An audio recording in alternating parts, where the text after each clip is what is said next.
Singapore manufacturers are scrambling to lower their cost base ahead of US tariffs kicking in on August 1st. Some are splitting operations to produce entirely within the US for American customers, separate from global supply chains. With clients demanding to relocate operations closer to key markets, firms are racing the clock to stay competitive. Nasyrah Rohim with this report. This helmet helps gently shape babies' heads and is made from materials sourced around the world. But with more than 50 nations facing different levels of US tariffs, the firm is bracing for higher costs. To limit exposure, it's cutting imports by a third in the next 6 months. A lot of projects that we forecasted is on a hold or a wait-and-see situation. Customers are demanding that we still try to remain at the price point that they want. So that's why we have to quickly diversify and try to see what we can do. But shifting supply chains is easier said than done, especially as goods that are rerouted or transshipped through countries with lower tariffs, like Singapore, could end up attracting even higher penalties. If I source them from China, from Vietnam, or were they made domestically here in Singapore, or were they imported from the US? So if I import it from the US, I repackage it and I send it out back to the US, my tariffs will be just on my production value here. So I think that investment is something that manufacturers would need to invest in, on how to track and trace all their various levels of cost and production activities, so that when they submit their products for a tariff assessment, it will be based on the lowest cost possible. Medical product manufacturers I've spoken to say that their clients want to move their production lines closer to the US. But with this uncertainty circling around tariffs, this will take a lot of time and effort, and that's why they're taking a wait-and-see approach. Shifting medical supply chains closer to the US might take a lot of time and money because regulations make the process complicated. For this multinational medtech manufacturer, more companies have been knocking on its door to relocate operations nearer to large markets. Customers are looking for alternate supply chain strategies such as regionalization, nearshoring. Nearshoring means the goods is made near the country, or some even inshoring means you have to make within that country. In this particular case for medtech, make in USA, for example. But with Washington silent on pharmaceutical tariffs and no promise to hold the 10% baseline rate, there may be rougher trade waters ahead. And for more on how Singapore can deal with tariff risks in the manufacturing sector, we have Cindy Koh, Executive Vice President of Advanced Manufacturing from the Economic Development Board, and So Ling Wan is Assistant Managing Director, Manufacturing Enterprise SG. Thanks to both for joining me this evening. Ling Wan, let's start with you. Uncertain geopolitical climates, all these shifting uncertainties. How do you think local firms are facing, key challenges? What are the challenges they're facing? Thanks a lot. So I think there are really two key challenges here. And first is that of rising costs. I think that's obvious. And that is a result of the tariffs, I think, which are rising, as well as the fact that I think end clients are requiring many of the manufacturers to have alternative sources. And these two impacts are feeding into the supply chain costs. And I think many of our manufacturers have to decide whether they have to pass some of these costs to their end clients or to really absorb these costs themselves. So it's a delicate balance there. I think the second challenge is really, how do they plan for the long term in this very volatile environment? I think in particular for medtech manufacturing, this is an industry where players are subject to very high standards in terms of qualification and regulatory requirements. So in trying to shift their locations around across the world, to set up a new medtech manufacturing site, it is not just about the construction time for a new site, but really the qualification time in terms of the equipment and processes, as well as the time needed to file for regulatory approval. So in this regard, the extremely volatile environment makes it very difficult for companies to plan long-term because the assumptions they may have might no longer be valid. Or in turn, they will really have to make significant buffers in their investment decisions.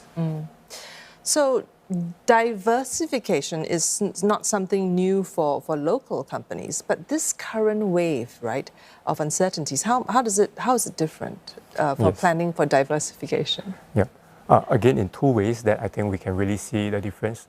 One is that diversification is no longer about diversification for low cost, but rather diversification for resilience in this regard.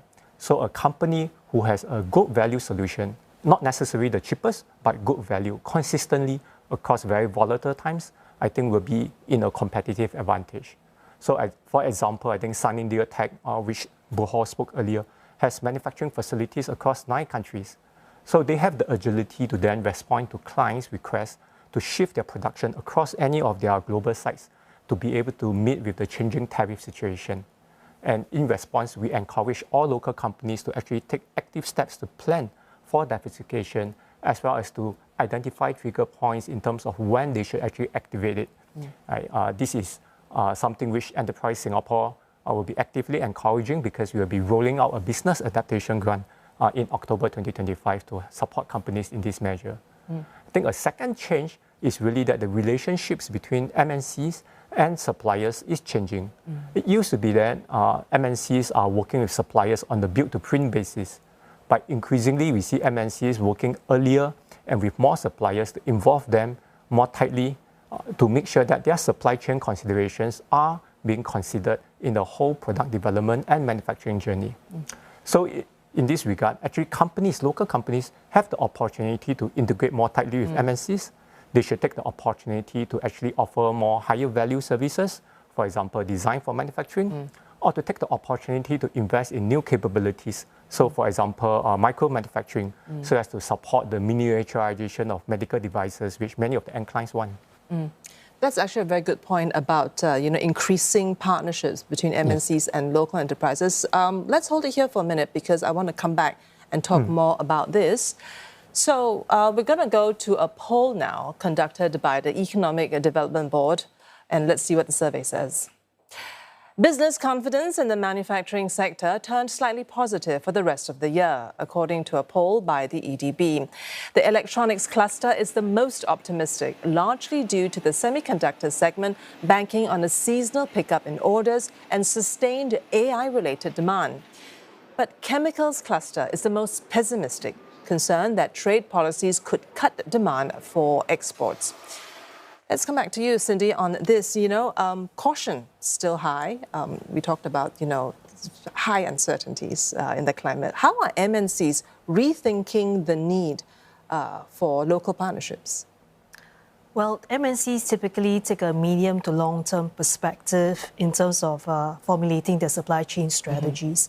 I think Ling Wan pointed out that for industries, for example, the medical technology industry is regulated, and therefore the MNCs would not want to change their suppliers unnecessarily, right? And I would say then that supply chain resiliency continues to be important. In fact, right now it's increasingly important to many of the MNCs.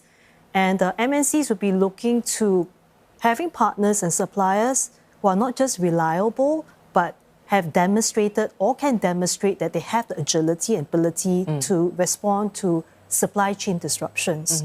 So I think Sunnydale Tech, for example, having operations not just in Singapore, but having the track record in operating in other markets and other countries, that can be an added advantage.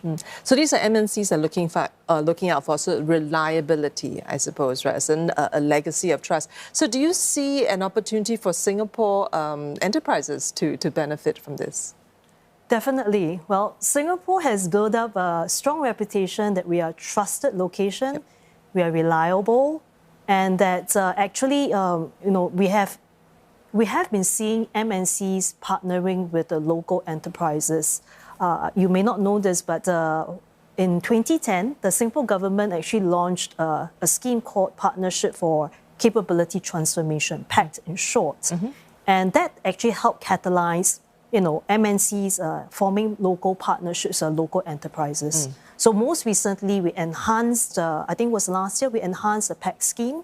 So now the PACT scheme actually covers and supports collaborations across multiple modalities. It used to only support supplier development and co-innovation.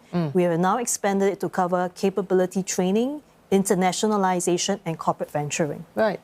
Ling Wan, how do local companies then stand to gain with partnerships with MNCs? No, I think there is a lot to gain. So the fact that I think local companies can meet the very high requirements, I think, put forth by the MNCs who have demonstrated that they are capable. And this in turn will prepare them, I think, to better cater for global customers across the board. And I think it's also a mutually beneficial relationship because the MNCs benefit from the diversification of their supply chain and the enhanced operational resilience here. So overall, I think that ecosystem is a much stickier one in Singapore because we have both the MNCs and the Singapore enterprises working very closely together where they can help each other scale and actually seize new opportunities. Yeah. Speaking of this ecosystem, how would you describe, I suppose, the broader ecosystem that supports these partnerships? What makes it, so resilient or supportive?